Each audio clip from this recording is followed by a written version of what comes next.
It was supposed to be over. The reports were filed. The investigation closed.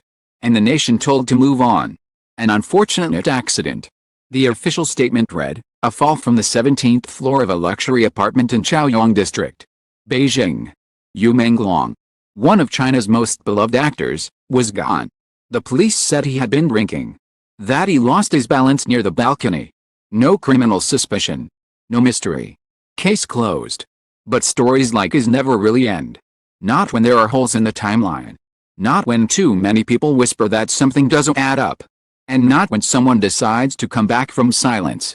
It began quietly, almost too quietly. On a cold November morning in Beijing. A single envelope arrived at the Beijing District Court, unmarked. Sealed with black wax. And addressed only to the presiding judge of the Menglong case. Inside it was a USB drive, a short note. And 3 words written in neat handwriting, he didn't fall. Hours later, the news broke. Xing Fei, Menglong's former girlfriend, had come forward with what she claimed was undisclosed evidence tied to his death. The entertainment world trembled. Xing Fei, known for her radiant smile and quiet strength, had not spoken publicly since the day of Menglong's funeral. Breakup 3 years earlier had been painful but private, or so everyone thought. That night, the lobby of the Rosewood Beijing Hotel was overflowing with reporters. They weren't there for a movie premiere or a fashion show. They were waiting for the woman who said she could rewrite the official story of one of China's most talked about deaths. The air buzzed with tension. The click of camera shutters echoing against a marble floor. When Xing Fei finally appeared, she didn't come dressed as a celebrity. She wore a long black coat, no jewelry. Her hair tied back. Dark glasses hiding sleepless eyes. 2 lawyers flanked her sides. She spoke only after sitting down. Voice steady but quiet enough that the crowd had to lean forward to hear. I have evidence that proves Menglong didn't fall by accident. The room erupted. Flashbulbs burst like fireworks. Journalists shouting over one another. What kind of evidence? How did you get it? Why now? But Xing Fei only raised a trembling hand, signaling for silence. 2 weeks ago, she said, I received a USB drive by courier. There was no sender's name. Only a note that said, he trusted you once, trust him now. I thought it was a cruel prank. But when I opened it, I found a copy of surveillance footage that wasn't included in the official investigation. Her lawyer opened a laptop. On the screen appeared grainy black and white footage from a security camera labeled 17F hallway 23 hours, 47 minutes, and 9 seconds. The clip ran for less than a minute. But it was enough to freeze the entire room. At the beginning of the recording, Menglong could be seen walking down the corridor. Slightly unsteady but not dangerously so. He paused at the end of the hall. Turned as if someone had called his name, and that's when another figure entered the frame. A man, tall, wearing a gray coat. His face hidden by the camera angle. The two appeared to exchange words. There was a sudden movement, the man's arm raised. A flash of motion, and then static. The feed cut off. When the footage resumed, Menglong was gone. The timestamp matched the exact time the police said he had fallen. The clip ended, and for a long moment, nobody spoke. Then Xing Fei's lawyer played a faint audio file extracted from the same source. Through the distortion, 2 male voices could be heard. One said, he knows everything. The other replied, we can't risk it. The sound of a door creaking followed, and silence. This, Xing Fei said softly, was never shown in court. And now you know why I'm here. The next morning, every major news outlet in the country carried the story. Menglong case reopened, blared one headline. Girlfriend claims new proof, within hours. Hashtags like Justice for Menglong and Xing Fei evidence were trending across Weibo. The Beijing police issued a short statement saying they were verifying the authenticity of the material. Behind the scenes, the agencies that once managed Menglong scrambled to respond. One executive called it fabrication. Another accused Xing Fei of seeking attention. Yet when Korea's Digital Forensics Institute released a preliminary report confirming the footage showed no signs of tampering, the narrative began to shift. The world wanted answers. And for the first time, so did the court. The story of Menglong and Xing Fei had always seemed like a tragic romance out of a drama, the rising actor and the bright co-star whose love had collapsed under the weight of fame. They met on set, fell in love quickly, and split quietly. After their breakup, She spoke of him with fondness, calling him a man who never stopped caring. What no one knew was that in the final weeks of his life, he had reached out to her again. A text message recovered from her old phone read, "If something happens, don't believe what they say. You'll know where to look." At the time, she didn't understand. Now, it's the only clue she had left. On the third day after her revelation, the court announced it would reopen the case for review. 3 officers who handled the initial investigation were suspended. The same evening, a convoy of police cars arrived at a Chaoyuan apartment complex to seize new security footage and records. Neighbors peeked through curtains as technicians removed hard drives and boxes of documents.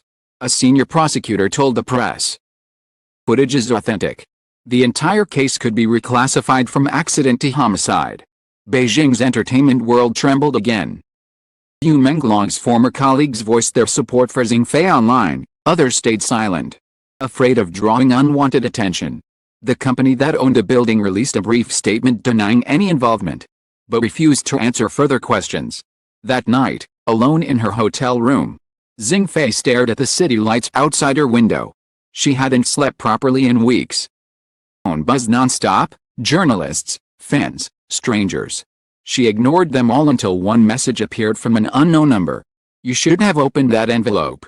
Her breath caught. She stared at the screen until it went dark. Somewhere in the city below, sirens wailed in the distance. The case that had been buried under silence was breathing again, and what began as a lover's grief was becoming something far more dangerous. And as Beijing slept beneath its web of lights and secrets, truth lingered in the cold air. Menglong's story was not over. It was only beginning. The courtroom was silent as the video played again. A faint hiss of static filled the speakers before the grainy footage appeared on the screen, the same hallway, the same timestamp, same blurred figure in gray that had ignited a storm across the nation. Every journalist, every spectator leaned forward, eyes fixed on the moving shadows that had already begun to rewrite the story of Menglong's final night. The hearing took place at Beijing High People's Court on November 20, 2025. Dozens of reporters filled the benches. Xing Fei sat in the front row beside her attorney, hands clasped tightly on her lap. She had barely spoken since the news broke 2 weeks earlier. Now, all eyes were on her as the clip ended, the screen freezing on a moment before the image cut out. Footage was recovered from a secondary server. The forensic expert testified. The original data logs show that 3 minutes of footage were deleted manually between 23:46 and 23:49. The deletion was not automatic, it required administrative access. Gasps rippled through the room. 3 minutes. Just long enough for a fall. Just long enough for a cover-up. The prosecution called Li Zhen, an independent investigator hired by the reopened inquiry. He stood straight, papers trembling slightly in his hands. "Our analysis confirmed that the building is owned by Starbridge Entertainment, the same corporation Menglong had been negotiating to leave weeks before his death. Documents we obtained indicate that his contract termination would have cost the company nearly 12 million yuan in penalties." The implication hit hard. Motive. Li Zhen turned another page. The individual in the gray coat has been identified as Han Wei, a former personal assistant to Starbridge's CEO. Han Wei left the company 1 week after Menglong's death and disappeared overseas. His exit visa was processed the morning after the incident. Reporters scribbled furiously. The defense attorneys shifted uneasily. Across the courtroom, Xing Fei kept her eyes on the screen, jaw tense. As testimony unfolded, new evidence surfaced. A forensic analyst from Seoul took the stand, confirming that the video Xing Fei had provided was authentic, verified frame by frame. "No tampering," she said. Timestamps matched the building's internal log. The judge nodded gravely. "Proceed." The next exhibit was a printed copy of an email chain retrieved from Menglong's personal account. In one message, dated September 2, 2025, written to his manager, "They want me to stay quiet. I won't sign again. Nothing happens to me. Please remember this message." The courtroom fell into heavy silence. From the gallery, a few muffled sobs broke out. Xing Fei covered her mouth with one hand, fighting back tears. The public had come expecting drama. What they witnessed instead felt like tragedy. After a brief recess, the defense struck back. Starbridge's lawyers argued that the footage could have been manipulated and that Han Wei's departure was coincidental. They produced a letter claiming Yu Menglong had long-term psychological stress and a history of insomnia, suggesting instability. The tide had already turned. The judge requested the original hard drive logs from the building's security office. Hours later, a court technician confirmed that 3 drives had been replaced the day after the accident, without official authorization. Who gave that order? The judge demanded. No one answered. Then came the most shocking twist of the day. In his 50s, wearing a security guard's uniform, stood up at the back of the courtroom. "Honor," he said, his voice trembling. "At that building for 6 years. That night, I was told to switch off the audio recorders on all floors. The order came from Mr. Liu Chang, Starbridge's director of operations." Erupted. The bailiff shouted for order. Cameras clicked in chaos as the man's testimony was recorded in the official transcript. Xing Fei turned pale. Liu Chang's name, he was the same executive who had tried to keep her away from Yu Menglong during their final months together. Within hours, international outlets ran the headline. Corporate cover-up suspected in Yu Menglong case. Back in court, the defense scrambled to contain the damage. They accused the guard of bribery and demanded his testimony be stricken. But the judge allowed it to stand. "Court will decide credibility later," she said firmly. The following day, Xing Fei herself was called to testify. She walked to the stand slowly, her steps measured, thick with emotion. She swore in, then faced the courtroom. "He was afraid," she said. "That week, someone had threatened him. He laughed it off. But his eyes said otherwise. The last message he sent me was, 'Don't believe what they say.'" Her voice cracked, but she continued. "He trusted the wrong people. And now I have to speak for him." The gallery was silent, save for the clicking of cameras and the rustle of tissues. Even the judge paused before speaking. "Ms. Xing, why did you come forward only now?" "Because fear kept me quiet," she said. "Because love finally gave me courage." Her words hung in the air like a confession and a eulogy combined. That afternoon, prosecutors introduced their final piece of evidence, a sealed envelope retrieved from Yu Menglong's storage unit. Inside was a single handwritten note addressed to F. Handwriting matched samples confirmed by experts. "They ever say I was drunk? Know that I wasn't. I was never that careless. Tell them I didn't fall." Judge read the note twice, then set it down carefully. Sound stirred in the courtroom. 3 hours later, as dusk fell over Beijing, Judge returned with a statement. The court finds sufficient grounds to reopen the case as a potential homicide investigation. All prior rulings are suspended pending new forensic examination. Applause burst through the room despite the bailiff's protests. Xing Fei closed her eyes, tears spilling freely. Others rushed to the doors to file their stories, phones lighting up with breaking news alerts. Outside, the courthouse steps became a sea of microphones and flashing lights. As Xing Fei emerged, the crowd erupted into shouts of her name. She stopped briefly, speaking only one line to the press before being escorted into a car. "This isn't revenge," she said. "It's truth." That quote became the headline everywhere within minutes. "This isn't revenge, it's truth." Even as celebrations spread online, a darker undercurrent began to move. Late that night, in her hotel room, Xing Fei received another message from an unknown number. "Think it's over." "It's not." She didn't reply.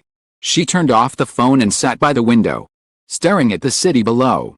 Beijing glowed, indifferent, endless, alive. Somewhere out there, the people who had buried the truth were watching too. Later, the reopened investigation uncovered more missing documents, more inconsistencies, pressure from unseen hands. This story became a symbol, a reminder of how fame, power, and silence could twist reality. The final paragraph of the feature story that ran in the Global Review read, "In the heart of Beijing, a woman stood alone against a system built to forget. The cost of truth was fear, isolation, and sleepless nights, but she paid it willingly. Because sometimes, justice does not come from the courts. It comes from the courage to speak when silence is safer." Outside the courthouse, winter arrived. Candles burned in front of a framed photo of Yu Menglong, surrounded by white chrysanthemums. Fans visited quietly, leaving notes that read, "You didn't fall, we believe you." Somewhere in that still, cold air, it felt as if his voice lingered, not in anger, not in pain, but in peace. After months of lies, after years of silence, the truth had finally spoken. Softly, but loud enough for the world to hear.